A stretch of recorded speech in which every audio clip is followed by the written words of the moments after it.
আশঙ্কাজনকভাবে বাড়ছে ওমিক্রন, অর্ধেক যাত্রী নিয়ে বাস চালানোর সুপারিশ, প্রয়োজনে লকডাউন। আশ্রয়ণ প্রকল্পের দ্বিতীয় ধাপে ৬,৫০০ কোটি টাকা বরাদ্দ, চট্টগ্রামে মেট্রো রেল নির্মাণের নির্দেশ প্রধানমন্ত্রীর। রেলে বিপুল বিনিয়োগের সম্ভাবনা, ঢেলে সাজাতে চায় রাশিয়া, ফ্রান্স, জার্মানি সহ ৫ দেশের বহুমুখী প্রস্তাব। কক্সবাজারে সংঘবদ্ধ ধর্ষণের মামলায় ৩ দিনের রিমান্ডে আশিক, বিভিন্ন সংস্থার বক্তব্যে অসঙ্গতি দেখছে হাইকোর্ট। প্রথম টেস্টে জয়ের আশা দেখছে বাংলাদেশ, এবাদতের গতিঝড়ে ১৪৭ রানে ৫ উইকেট হারালো কিউরা।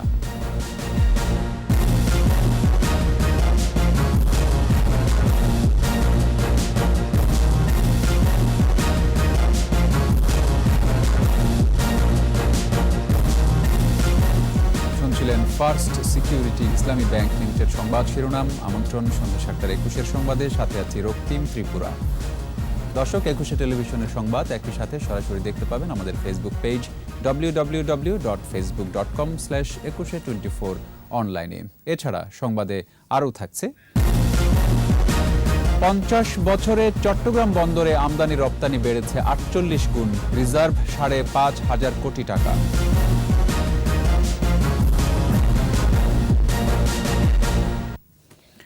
আশঙ্কাজনক হারে বাড়ছে করোনা সংক্রমণ, ২৪ ঘন্টায় আরও ৭৭৫ জন শনাক্ত, দৈনিক শনাক্ত হার বেড়ে ৪% কাছাকাছি। এই অবস্থায় বিধিনিষেধ ৭ দিনের মধ্যে আরোপ করার সুপারিশ করবে স্বাস্থ্য মন্ত্রণালয়। অর্ধেক যাত্রী নিয়ে চলবে বাস, পরিস্থিতি বুঝে প্রয়োজনে আরোপ করা হবে লকডাউন। স্মৃতি মণ্ডলের রিপোর্ট। করোনায় ধারাবাহিকভাবে বাড়ছে শনাক্ত। জিনোম সিকোয়েন্সিং না হওয়ায় এর মধ্যে ওমিক্রন, ডেল্টা কিংবা অন্য কোন ভেরিয়েন্টে আক্রান্ত বেশি সেটি স্পষ্ট নয়। Coronavirus uses to gain entry into the human cell. স্বাস্থ্য অধিদপ্তরের তথ্য অনুযায়ী ২৪ ঘন্টায় ১৯,৮৩৮টি নমুনা পরীক্ষায় শনাক্ত ৭৭৫। মৃত্যু হয়েছে ৬ জনের। পরীক্ষা বিপরীতে দৈনিক সংক্রমণ হার বেড়ে ৩.৯১%, মৃত্যুহার ১.৭৭%। এদিকে সচিবালয়ে অমিক্রন ইস্যুতে সাংবাদিকদের সাথে কথা বলেন স্বাস্থ্যমন্ত্রী জাহিদ মালেক। বিধিনিষেধ আরোপে প্রয়োজনীয় ব্যবস্থা নেয়ার কথা জানান মন্ত্রী। যেভাবে বাড়ছে এটা আশঙ্কাজনক। যানবাহনে মাস্ক ছাড়া চলাচল করা যাবে না। যদি কেউ চলাচল করে তাহলে পরে জরিমানার মধ্যে পড়বে। রেস্টুরেন্ট, হোটেলে মাস্ক ছাড়া গেলে পরে দোকানদারেরও ফাইন হবে, যে যাবে তারও ফাইন হতে পারে। এবং দোকানের সময়সীমাও কমিয়ে আনা হয়েছে, রাত ৮টা পর্যন্ত 10টার পরিবর্তে। সংক্রমণ বাড়ায় স্বাস্থ্যবিধি মেনে চলার ওপর গুরুত্ব দেন। আমরা যখন যদি সিচুয়েশন হাতের বাইরে যায়, সংক্রমণ অনেক বৃদ্ধি পায়, তাহলে পরে আমরা লকডাউনের চিন্তাও মাথায় আছে। স্মৃতি মণ্ডল, ২১ টেলিভিশন, ঢাকা। ওমিক্রনের প্রভাবে বিশ্বব্যাপী বাড়ছে করোনা সংক্রমণ। যুক্তরাষ্ট্রে এরই মধ্যে দৈনিক সংক্রমণ বিশ্বের রেকর্ড, একদিনে শনাক্ত ১০ লাখ। যুক্তরাজ্যে এক সপ্তাহে ৫০% সংক্রমণ বেড়েছে। ভারতের দিল্লিতে সংক্রমণ ভয়াবহ রূপ নেয়, রাত্রিকালীন কারফিউ জারি করা হয়েছে। এদিকে ফ্রান্সে ৪৬ বার রূপ বদল করা করোনার নতুন ধরন ইহু উদ্বেগ বাড়াচ্ছে। রিপোর্ট দুলি মল্লিকের। ওমিক্রনের দ্রুত সংক্রমণের ভয়াবহতা এবার স্পষ্ট যুক্তরাষ্ট্রে। সোমবার দেশটিতে শনাক্ত রোগীর সংখ্যা ১০ লাখের বেশি, যা আগের সব রেকর্ডকে ছাড়িয়ে গেছে। ২ বছর আগে মহামারী শুরুর পর আর কোনো দেশে এ পর্যন্ত একদিনে এর অর্ধেক রোগীও শনাক্ত হয়নি।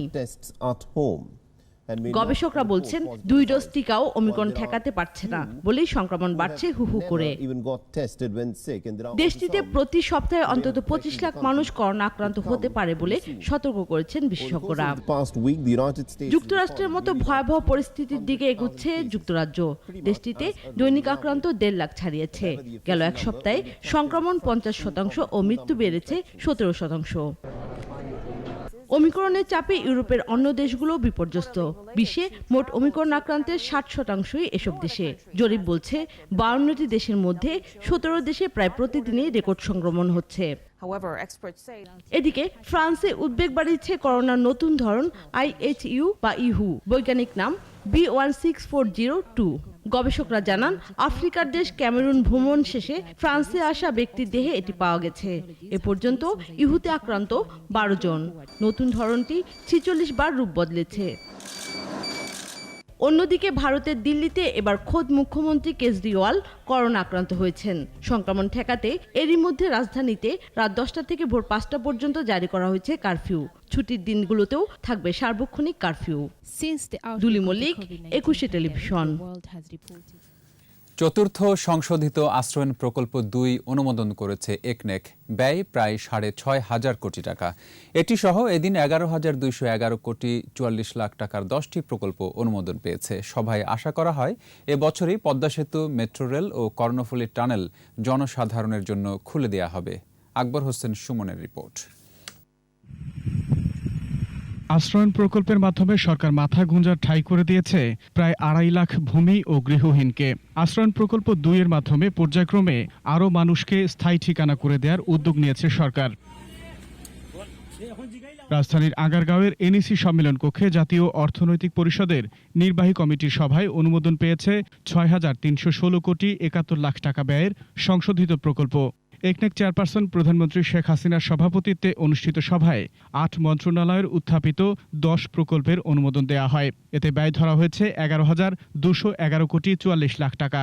এতে সরকারি অর্থায়ন থাকবে 10,713 কোটি 25 লাখ টাকা এবং সংস্থার নিজস্ব ব্যয় হবে 498 কোটি 19 লাখ টাকা। সভা শেষে পরিকল্পনা মন্ত্রী অনুমোদিত প্রকল্পের বিস্তারিত তুলে ধরেন। এখনও প্রচুর লোক ভাসমান আছে, এইটা অ্যাড্রেস করা হবে। মাননীয় প্রধানমন্ত্রী চান, এখন তো ভূমিহীনদেরকে দিচ্ছেন, এমন লোক ব্যক্তি আছে কিছুই নাই কিন্তু তার একটু সামান্য বিটা আছে, বাপের বিটা, দাদার বিটা, ওদেরকেও তিনি পরে ধরতে চান। বাট এই পর্যায়ে সম্পূর্ণ ভাসমান, যাদের কোনো দাঁড়াবার জায়গা নেই, তাদেরকে অ্যাড্রেস করা হচ্ছে। চলমান মেগা প্রকল্পগুলোর মধ্যে এবছরই চালু হবে পদ্মা বহুমুখী সেতু, মেট্রো রেল ও চট্টগ্রামের কর্ণফুলী টানেল। পদ্মা, এছাড়া মেট্রো রেল আর কর্ণফুলী টানেল, এই 3টি অতি শীঘ্রই আমরা আশা করছি উইদিন সাইট এখন চলে এসছে, খুলে যাবে। এইগুলা অর্থনৈতিকভাবে, সামাজিকভাবে, মনস্তাত্ত্বিকভাবে প্রতিটি ক্ষেত্রে আমাদের বিশাল ভূমিকা রাখবে। কোনো অর্থনীতিবিদের হিসাবে নিট 2-2.5% বাড়বে আমাদের জিডিপি। বৈদেশিক ঋণের শর্ত ও আমলাতান্ত্রিক জটিলতায় অনুমোদিত প্রকল্প নির্ধারিত সময়ের মধ্যে শেষ হয় না বলে জানান মন্ত্রী। সহজ শর্তে ঋণ যেগুলো নেই, ওগুলাতে আলাদা ধরনের শর্ত থাকে। আকবর হোসেন সুমন, 21 টেলিভিশন, ঢাকা। রেলের টেকসই উন্নয়নে বন্ধু রাষ্ট্রদের সাথে নিয়ে অংশীদারিত্বের ভিত্তিতে এগোতে চায় বাংলাদেশ রেলওয়ে। নিজ স্বার্থ অক্ষুণ্ণ রেখে এ খাতে ঋণ ও প্রযুক্তি বিনিময়ের পরিকল্পনা সরকারের। এতে যুক্ত হয়ে বিনিয়োগের আগ্রহ দেখিয়েছে রাশিয়া। পাশাপাশি ইউরোপের দেশ যুক্তরাজ্য, জার্মানি, স্পেন ও ফ্রান্সের কিছু বিশ্বখ্যাত প্রতিষ্ঠানও প্রযুক্তিগত সহযোগিতা দিতে চায়। সংবাদ সম্মেলনে এসব তথ্য দিলেন রেলমন্ত্রী নুরুল ইসলাম সুজন। রিপোর্টে বাকিটা জানাচ্ছেন মোহাম্মদ নুরুন নবী। একাধিক রুটে একই সাথে রেল চলাচলের সর্বাধুনিক track system, dedicated freight corridor. বাংলাদেশের ঢাকা থেকে মাওয়া, পদ্মা সেতু হয়ে ফরিদপুরের ভাঙ্গা পর্যন্ত এমনই একটি করিডোর স্থাপনের আগ্রহ দেখিয়েছে যুক্তরাজ্যের আইএমও পাওয়ার ডেভেলপমেন্ট নামে একটি প্রতিষ্ঠান। আবার কার্বন নিঃসরণ কমাতে ডিজেলের পরিবর্তে সিএনজি বা এলএনজি ডুয়েল ফুয়েল কনভার্সনের প্রস্তাব জি ভ্যালুয়েশনের, যা পরিবেশ বান্ধব, সাশ্রয়ী ও টেকসই প্রযুক্তি।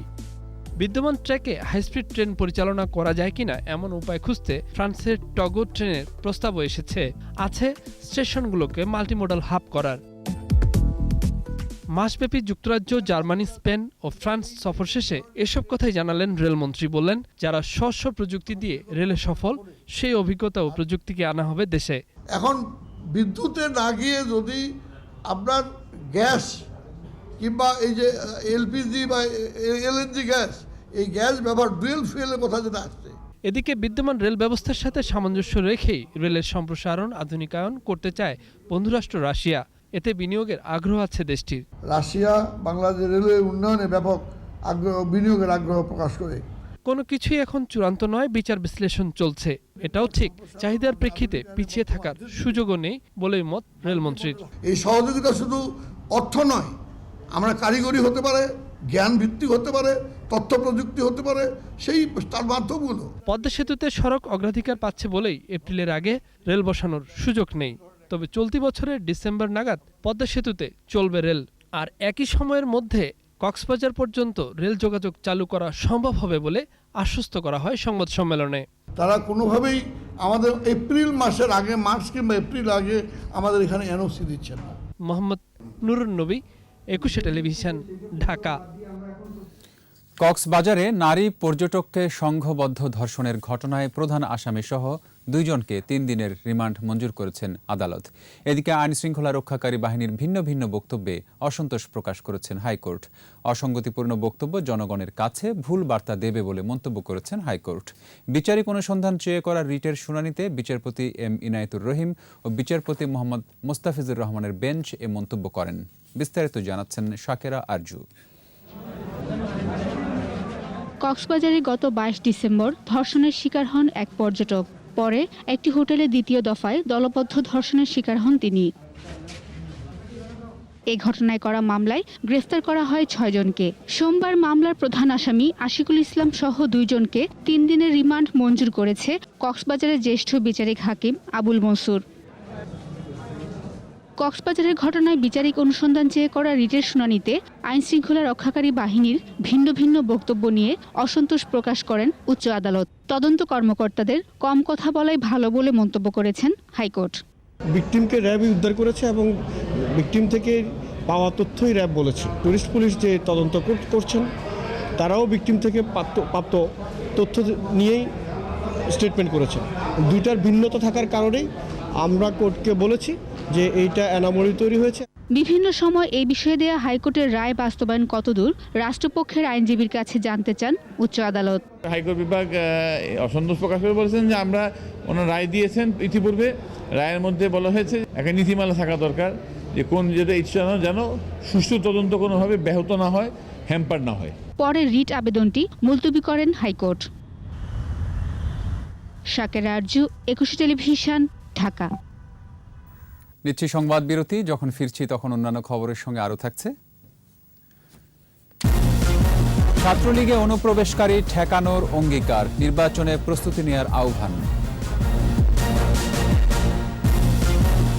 দুদকের 14 সমন্বিত জেলা কার্যালয় বাস্তবায়ন কাজ চলছে, ঝুলে থাকা মামলা নিষ্পত্তি শিগগিরই।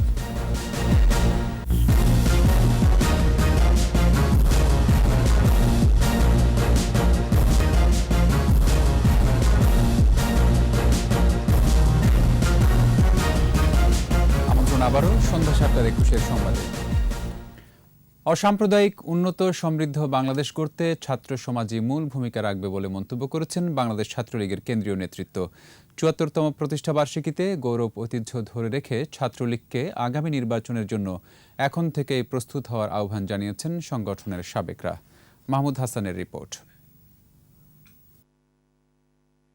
বাঙালির স্বাধিকার আদায়ের লক্ষ্যে জাতির পিতা বঙ্গবন্ধু শেখ মুজিবুর রহমানের নির্দেশনায় ১৯৪৮ সালের ৪ জানুয়ারি ছাত্রলীগের জন্ম। বাঙালির মুক্তি সংগ্রামে সবসময়ই সামনের সারিতে ছাত্রলীগ। স্বৈরাচার বিরোধী আন্দোলনে ছাত্রলীগই মূল ভূমিকা পালন করেছে। ইতিহাসের পথ বেয়ে গৌরব, ঐতিহ্য, সংগ্রাম ও সাফল্যের ৭৪ বছরে উপমহাদেশের প্রাচীন ছাত্র সংগঠনটি। প্রতিষ্ঠাবার্ষিকীতে জাতির পিতার প্রতিকৃতিতে শ্রদ্ধা নিবেদন করে মুক্তিযুদ্ধের চেতনায় আগামীর অসাম্প্রদায়িক বাংলাদেশ গড়ার অঙ্গীকার করেন ছাত্রলীগ নেতারা। সংগঠনকে গোছাতেও আমরা সেভাবেই বঙ্গবন্ধুর আদর্শকে ধারণ করে আমরা সামনের দিকে এগিয়ে যাব। আগামীতে অসাম্প্রদায়িক বাংলাদেশ গড়ার প্রত্যয়ে আমরা এগিয়ে যাব তরুণ সমাজকে নিয়ে। ষড়যন্ত্র মোকাবেলায় ছাত্রলীগকে লড়াইয়ের পথে থাকার পরামর্শ সংগঠনের সাবেক নেতাদের। এই ছাত্রলীগ সকল অশুভ শক্তির ষড়যন্ত্রকে ছিন্ন ভিন্ন করে একটি অসাম্প্রদায়িক শোষণমুক্ত বাংলাদেশ প্রতিষ্ঠার জন্য লড়াই করবে। পরে অপরাজেয় বাংলার পাদদেশ থেকে প্রতিষ্ঠাবার্ষিকীর বর্ণাঢ্য শোভাযাত্রা এবং আনন্দ মিছিল বের করে সংগঠনটি।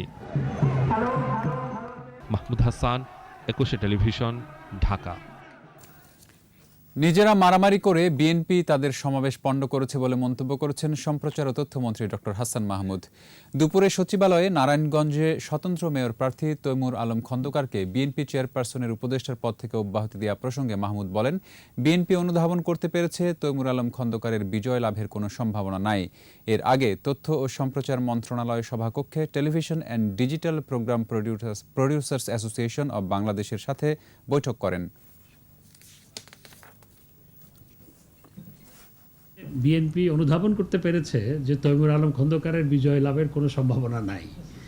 এটা অনুধাবন করতে পেরে আগেই তাকে বিভিন্ন পদ থেকে অব্যাহতি দিয়ে যে পরাজয়ের যে গ্লানি সেটি থেকে মুক্তি পাওয়ার চেষ্টা করছে। নারায়ণগঞ্জ সিটি নির্বাচন উপলক্ষে মিছিলে, স্লোগানে পাড়া মহল্লাগুলোতে দিন-রাত প্রচারণা ও গণসংযোগ করছেন প্রার্থীরা। এলাকার উন্নয়ন, সবুজ নগরী সহ নানা প্রতিশ্রুতি দিচ্ছেন তারা। নির্বাচনে আওয়ামী লীগের দলীয় প্রার্থী সেলিনা হায়াৎ আইভী সকাল থেকে প্রচারণা চালাচ্ছেন। ১ নম্বর ওয়ার্ডের সিদ্ধিরগঞ্জ পুল থেকে ও ২ নম্বর ওয়ার্ডের কালু হাজির মোড়ে গণসংযোগ পথসভা করেন তিনি। বিএনপি চেয়ারপারসন পদ থেকে অ্যাডভোকেট তৈমুর আলমকে অব্যাহতি দেয়া এই বিষয়ে আইভী বলেন, এটি বিএনপির কৌশল। অন্যদিকে ৪, ৫ ও ৬ নম্বর ওয়ার্ডে প্রচারণা চালান স্বতন্ত্র মেয়র প্রার্থী অ্যাডভোকেট তৈমুর আলম খন্দকার। তৈমুর জানান, দল তাকে অব্যাহতি দেয়ায় তার জন্য ভালো হয়েছে।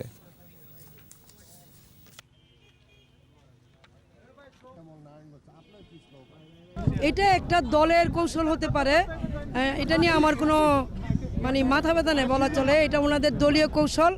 আমি মাঠে লড়ছি তার সাথে, সে আমার প্রধান প্রতিদ্বন্দ্বী, আরও প্রতিদ্বন্দ্বীরা আছে, আমি সেইভাবেই শেষ পর্যন্ত লড়ে যাব। এইবার তো বিএনপি আর আমার বলতে পারবো না তুমি বসে যাও, কারণ বিএনপি আমার মাথার উপরে যে পদ ছিল সে পদ নিয়ে গেছে গিয়ে।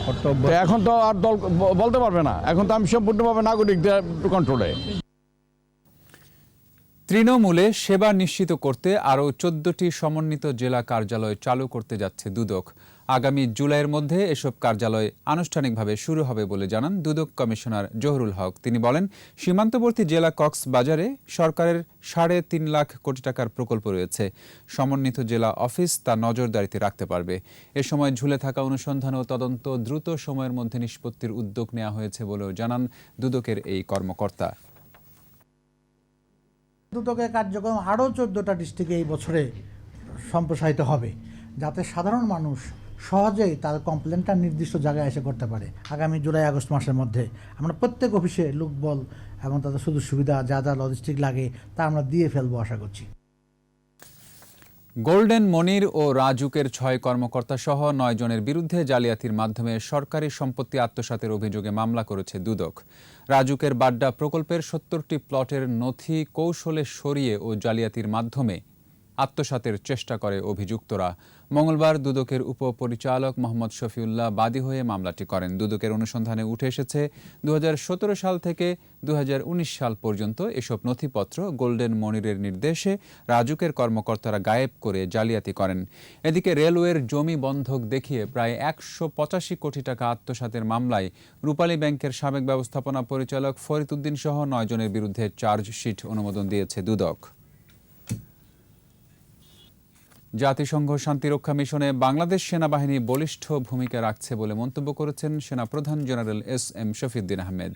দুপুরে নড়াইলের লোহাগড়ার মল্লিকপুরে শীতার্ত মানুষের মাঝে কম্বল বিতরণ করেন তিনি। মল্লিকপুরের করফা গ্রামে ১০ শয্যা বিশিষ্ট হাসপাতালের ভিত্তিপ্রস্তরও উদ্বোধন করেন সেনাপ্রধান। পরে সেনাপ্রধান নড়াইলের কালনাঘাট এলাকায় নির্মাণাধীন রেল সেতুসহ মধুমতি আর্মি ক্যাম্প পরিদর্শন করেন। এ সময় অন্যান্যের মধ্যে ৫৫ পদাতিক ডিভিশনের GOC, Jessore area commander major Mohammad Nurul Anwar, Padma সেতু রেল সংযোগ প্রকল্পের প্রধান সমন্বয়ক এবং construction supervision consultant major general FM. Zahid Hossain সহ বাংলাদেশ সেনাবাহিনীর মূল ফোকাস হলো আমাদের প্রশিক্ষণের প্রতি।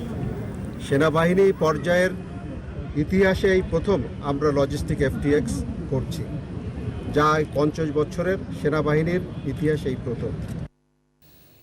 বিজয়ের ৫০ বছরে চট্টগ্রাম বন্দরের আমদানি রপ্তানি বেড়েছে প্রায় ৪৮ গুণ। ৭২-এ মাত্র ৫০ লাখ মেট্রিক টন পণ্য আমদানি রপ্তানিতে শুরু হলেও বিগত বছরের রেকর্ড ১২ কোটি মেট্রিক টন পণ্য আমদানি রপ্তানি হয়েছে চট্টগ্রাম বন্দর থেকে। নিজস্ব রিজার্ভ দাঁড়িয়েছে ৫,৫০০ কোটি টাকা। ইফরাজ নূরের ক্যামেরায় বিশেষ রিপোর্ট করছেন রফিকুল বাহার। ১৬ই ডিসেম্বর দেশ স্বাধীন হওয়ার পর প্রায় ৩ মাস ব্যবহার করা যায়নি কর্ণফুলী তীরের চট্টগ্রাম বন্দর। নদীর তলদেশ থেকে হানাদারদের পুঁতে রাখা মাইন অপসারণ করে বন্দরকে ব্যবহার উপযোগী করার উদ্যোগ নেন জাতির পিতা বঙ্গবন্ধু শেখ মুজিবুর রহমান। আমাদের জাতির জনক বঙ্গবন্ধু শেখ মুজিবুর রহমান তখন সোভিয়েত রাশিয়ার প্রেসিডেন্ট ছিল ব্রেজনেভ, তার সাথে তিনি সরাসরি যোগাযোগ করে বাংলাদেশের সমুদ্র বন্দরকে আপনার র্যাক মুক্ত করার জন্য তিনি ব্যবস্থা গ্রহণ করেছেন। দেশের উন্নয়ন অগ্রগতির চিত্র কোন দিকে যাচ্ছে, বাড়ছে নাকি কমছে, সেটি বোঝার জন্য চট্টগ্রাম বন্দরের কার্যক্রম দিয়েই সহজে বোঝা যায়। স্বাধীনতার 50 বছরে প্রধান সমুদ্র বন্দরের পণ্য আমদানি রপ্তানি বেড়েছে 48 গুণ। খুব বেশি আগে নয়, 1993 সালে বন্দরের রিজার্ভ ছিল 415 কোটি টাকা। সেখানে বিগত বছরে রিজার্ভ দাঁড়িয়েছে 5,500 কোটি টাকা। 32 লাখ কন্টেইনার হ্যান্ডলিংয়ের পাশাপাশি বিভিন্ন দেশ থেকে এসেছে রেকর্ড 4,200টি পণ্যবাহী জাহাজ। চট্টগ্রাম থেকে সরাসরি ইউরোপে পণ্যবাহী জাহাজ চলাচলও করেছে এই বন্দর থেকে। 1977 সালে প্রথম কন্টেনারাইজেশন শুরু হয়, তখন মাত্র 6 টিউজ দিয়ে আমরা শুরু করি। আজকে আমরা প্রায় 32 লাখেরও বেশি টিউজ এই বছর আমরা ইনশাল্লাহ হ্যান্ডেল করব। তবে জাহাজ থেকে পণ্য ওঠানামা, ডেলিভারি, শুল্কায়ন সহ সকল সেবা আরও আধুনিক ও উন্নত করার সুযোগ আছে বলে মনে করেন বন্দর ব্যবহারকারীরা। মডার্নাইজেশন দরকার, পোর্টের স্পেসের একটা কনস্ট্রেইন ছিল, মাশাআল্লাহ এখন এটা বাড়ছে। অটোমেশনের দিকে আরেকটু নজর দেওয়া উচিত পোর্টের, স্পেশালি ইকুইপমেন্ট অটোমেশন। বন্দরকে আরও আধুনিক করা গেলে সক্ষমতা বাড়বে বলে মনে করেন আমদানিকারকরা। দেশের চলমান উন্নয়নের গতি সচল রাখতে বর্তমান সরকার চট্টগ্রাম বন্দরের উপর বিশেষ জোর দিয়েছেন। বাড়ানো হয়েছে চট্টগ্রাম বন্দরের সীমানা, এখন সেটি বিস্তৃত করে করা হয়েছে কক্সবাজার থেকে মিরসরাই পর্যন্ত। এর ফলে দেশের অর্থনীতি অন্য এক মাত্রায় পৌঁছাবে বলেই মনে করছেন দেশের ব্যবসায়ী ও শিল্পপতিরা। চট্টগ্রাম বন্দরের জেটি থেকে রফিকুল বাহার, 21 টেলিভিশন। দক্ষিণ সিটি কর্পোরেশনের বিরুদ্ধে গণপূর্ত বিভাগের স্থাপনা উচ্ছেদের অভিযোগ করেছে মন্ত্রণালয়। যদিও পাল্টা অভিযোগ দক্ষিণ সিটির। তারা বলছে দক্ষিণ সিটির জায়গা দখল করে অবৈধভাবে বসত বাড়ি করেছে গণপূর্ত বিভাগ, যা আইনের লঙ্ঘন। জসিম জুয়েলের রিপোর্ট। একই জমি নিয়ে গণপূর্ত বিভাগ এবং ঢাকা দক্ষিণ সিটির মধ্যে বিরোধ। ধানমন্ডির 32 নম্বরের পাশ ঘেঁষে গণপূর্তের অফিস, সেখানেই আধা কাঁচা পাকা বাড়িতে থাকেন এই মন্ত্রণালয়ের কর্মচারীরা। মঙ্গলবার সকালে সেখানেই অভিযান চালায় ঢাকা দক্ষিণ সিটি কর্পোরেশন। ঘটনাস্থলে গিয়ে দেখা যায় দক্ষিণ সিটির কর্মকর্তারা সেখানে ঘরবাড়ি উচ্ছেদ অভিযান চালাচ্ছে। যদিও গণপূর্তর অভিযোগ এই জমির মালিক তারা অবৈধভাবে গণপূর্ত কর্মীদের উচ্ছেদ করা হয়েছে বলেও মন্তব্য গণপূর্তের। নিজের খেয়াল খুশি মতো কোনো ডিমার্কেশন ছাড়াই ওরা উচ্ছেদ অভিযান চালায় যাচ্ছে, এতে আমার এলটি ক্ষতিগ্রস্ত হয়েছে। দক্ষিণ সিটি কর্পোরেশন পূর্তমন্ত্রণের মাধ্যমে কোনো প্রকল্প নেওয়া হতো এবং পূর্তমন্ত্রণ অবহিত করে জায়গাটা দখলে নিত, সেক্ষেত্রে আমার মনে হয় এত সমস্যার সৃষ্টি হতো না। সরকারি প্রসিডিউর মেনটেন ছাড়াই তারা এই উচ্ছেদ কার্যক্রমটা চালিয়ে গিয়েছে। আর দক্ষিণ সিটির নির্বাহী ম্যাজিস্ট্রেট বলেন নকশা অনুযায়ী এখানে বসত বাড়ি থাকার কথা না, তাই তারা অবৈধ স্থাপনা সরিয়ে দিয়েছেন। এখানে শুধুমাত্র ওয়াকওয়ে এবং সৌন্দর্য বর্ধনের জন্য বৃক্ষ এবং অন্যান্য কাজ করা যাবে, কিন্তু পরবর্তীতে দেখা গিয়েছে যে এই জায়গাটার মধ্যে ওনারা স্থাপনা নির্মাণ করে তাদের কর্মচারীদের থাকার ব্যবস্থা করেছে। তো এখন যেহেতু এটা অবৈধভাবে দখলে আছে, তো আমরা এটা আজকে মাননীয় মেয়র মহোদয়ের নির্দেশনায় আমরা এটা এখান থেকে স্থাপনাগুলো সরিয়ে দিচ্ছি। ধানমন্ডি লেকে ওয়াকওয়ের জায়গা যারাই দখল করবে তাদেরই উচ্ছেদ করা হবে বলে জানান দক্ষিণ সিটির এই কর্মকর্তা। জসিম জুয়েল, 21 টেলিভিশন, ঢাকা। এবার আমাদের বিশেষ আয়োজন আমার বাংলা।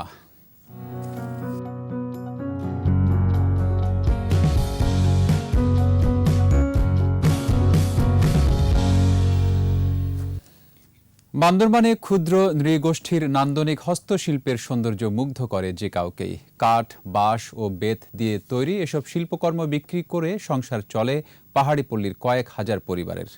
বান্দরবান প্রতিনিধি নজরুল ইসলাম টিটুর রিপোর্ট, জানাচ্ছেন রত্না জামান।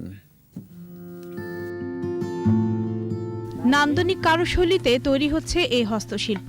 কাঠের গুঁড়ি, বাঁশ, বেত, কাঠ দিয়ে তৈরি হয় এসব পণ্য।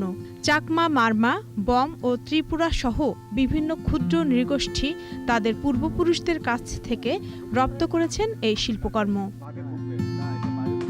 জাদিপাড়া, ফারুকপাড়া, রুমার, মুনলাই পাড়াসহ অধিকাংশ পাহাড়ি পল্লীতে চলে এই হস্তশিল্প তৈরির কাজ। পাহাড়ি মানুষের জীবনাচার আর ঐতিহ্য ফুটে ওঠে এসব শিল্পকর্মে। নৃগোষ্ঠী মরুমদের, উপজাতি মরুমদের একটি বাড়ি, খুবই চমৎকার, আকর্ষণীয়। তো এইভাবে যদি সরকার বা সরকারের কোনো মহল বা এনজিও সংগঠনগুলি এগিয়ে আসেন, ওনাদের পাশে দাঁড়ান, তাহলে আমাদের হস্তশিল্পটা যেরকম রক্ষা পাবে, বিশাল একটা জনগোষ্ঠী এখানে কর্মসংস্থান সেটাও নিশ্চিত হবে। চড়া দামে কাঁচামাল কিনে এই শিল্প টিকিয়ে রাখা কষ্টসাধ্য হয়ে যাচ্ছে বলছেন হস্তশিল্পীরা। গাছ ফিনিশিং যা কিছু মানে সিরিজ মারা এসবগুলো একদিন লাগে, একদিনের মধ্যে তিনটায় মানে কনফার্ম শেষ করে। টপের শিকড় আমরা বিভিন্ন ডিজাইনের বা টপের আর বিভিন্ন চেয়ার টেবিল এগুলা দিয়ে আমরা পর্যটন করে। প্রশিক্ষণ দিয়ে উদ্যোক্তাদের দক্ষ করে তোলা হচ্ছে জানালেন বিসিক কর্মকর্তা। আমরা বিসিকের উদ্যোক্তা উন্নয়ন প্রশিক্ষণ দিয়ে এই উদ্যোক্তাদের কিভাবে আগাবে, কিভাবে ভবিষ্যতে প্রতিষ্ঠান গড়ে তুলবে, শিল্প প্রতিষ্ঠান গড়ে তুলবে, এইসব বিষয়ে আমরা প্রশিক্ষণ দিয়ে ওনাদেরকে দক্ষ করে তুলছি। নতুন প্রজন্মকে পাহাড়ি সংস্কৃতির ধারণা দিতে এই শিল্প টিকিয়ে রাখতে সরকারি পৃষ্ঠপোষকতা জরুরি মনে করছেন সংশ্লিষ্টরা। রত্না সামান, 21 টেলিভিশন। নিচ্ছি সংবাদ বিরতি, যখন ফিরছি তখন অন্যান্য খবরের সঙ্গে আরও থাকছে। উত্তরাঞ্চলে বাড়ছে শীত, জনজীবন বিপর্যস্ত, আগুন পোহাতে গিয়ে দগ্ধ হচ্ছেন অনেকেই। কলম্বিয়ার দুগ্রুপে রক্তক্ষয়ী সংঘর্ষ, 23 জন নিহত।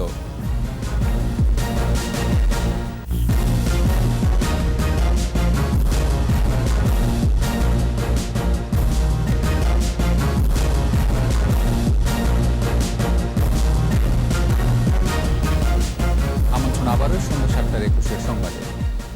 উত্তরাঞ্চলে বাড়ছে শীতের প্রকোপ, রংপুরে আগুন পোহাতে গিয়ে 3 দিনে দগ্ধ হয়েছে 16 জন। শীতজনিত রোগে আক্রান্ত হয়ে হাসপাতালে ভর্তি হচ্ছে অসংখ্য শিশু ও বয়স্ক মানুষ। আজ সর্বনিম্ন তাপমাত্রা পঞ্চগড়ের তেঁতুলিয়ায় 9 ডিগ্রি সেলসিয়াস।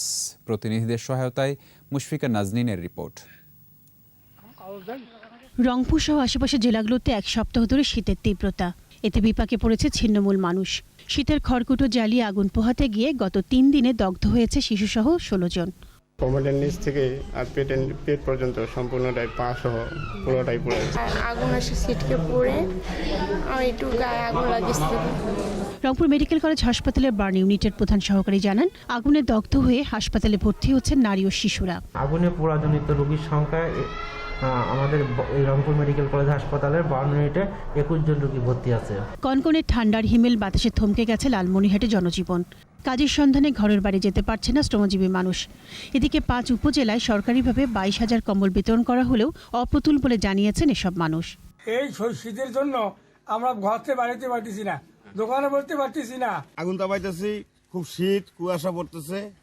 কুড়িগ্রামে শীত বস্ত্রের অভাবে কাজে বের হতে না পেরে কষ্টে দিন পার করছে নিম্ন আয়ের মানুষ।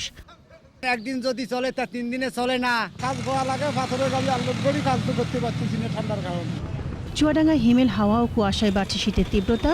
কুয়াশা এতটাই যে হেডলাইট জ্বালিয়েও কিছু দেখা যাচ্ছে না। শ্বাসকষ্ট, অসুবিধে, কুয়াশায় গাড়ি চালাতে পারছি না। আমরা গরিব দিনমজুর যারা, আমাদের বাধ্যতামূলক বেরোতেই লাগে। আর হিলিতে ব্যাহত হচ্ছে জনজীবন। কুয়াশার কারণে ভীষণ নষ্ট হয়ে যাইতেছে। মুশফিকা নাজনীন, 21 টেলিভিশন। পঞ্চম ধাপে দেশের 48 জেলার 708 ইউনিয়ন পরিষদে ভোট গ্রহণ কাল। এরই মধ্যে ভোট গ্রহণের সব প্রস্তুতি সম্পন্ন করেছে নির্বাচন কমিশন। কেন্দ্রে কেন্দ্রে পাঠানো হয়েছে ব্যালট বাক্স, ব্যালট পেপার সহ নির্বাচনী নানা উপকরণ। 40টি ইউনিয়নে ভোট হবে ইভিএমে। সকাল 8টা থেকে শুরু হয়ে ভোট গ্রহণ চলবে টানা বিকাল 4টা পর্যন্ত। এদিকে 48টি ইউনিয়নের চেয়ারম্যান, সংরক্ষিত নারী পদে 33 এবং সাধারণ সদস্য পদে 112 জন সহ মোট 193 জন বিনা প্রতিদ্বন্দ্বিতায় নির্বাচিত হয়েছেন। নির্বাচনে চেয়ারম্যান পদে 3,274 জন সহ মোট প্রার্থী 36,457 জন। নির্বাচন সুষ্ঠু ও শান্তিপূর্ণ করতে পুলিশ ও আনসার সমন্বয়ে 4 স্তরের নিরাপত্তা ব্যবস্থা গ্রহণ করা হয়েছে। প্রতিটি কেন্দ্রে পুলিশ এবং আনসার সদস্য নিরাপত্তার দায়িত্বে থাকবে। এবার সোশ্যাল ইসলামী ব্যাংক লিমিটেড বাণিজ্য সংবাদ।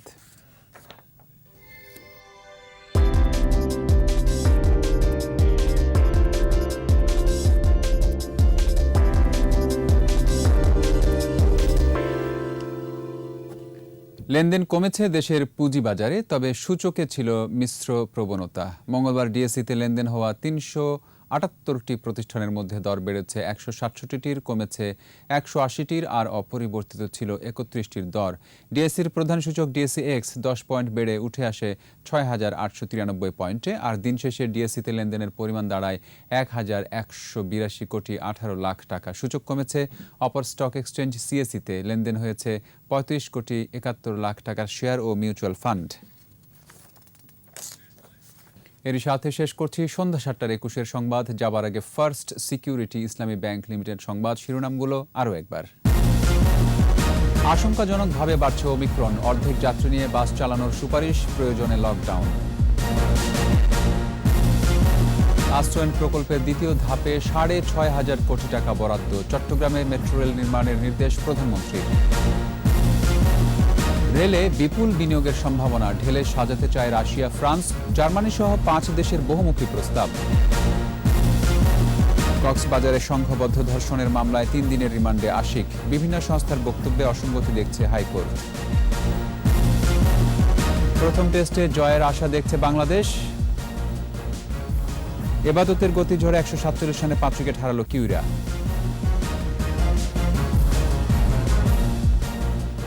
সর্বশেষ খবর জানতে ডায়াল করুন 2021 নম্বরে, আর ভিজিট করুন 21-tv.com ওয়েবসাইটে। এছাড়া ফেসবুকে লগ ইন করতে পারেন facebook.com/2124 অনলাইনে। আমাদের পরবর্তী খবর রাত 9টায় দেখার আমন্ত্রণ রইল। স্বাস্থ্যবিধি মেনে চলুন, সুস্থ থাকুন।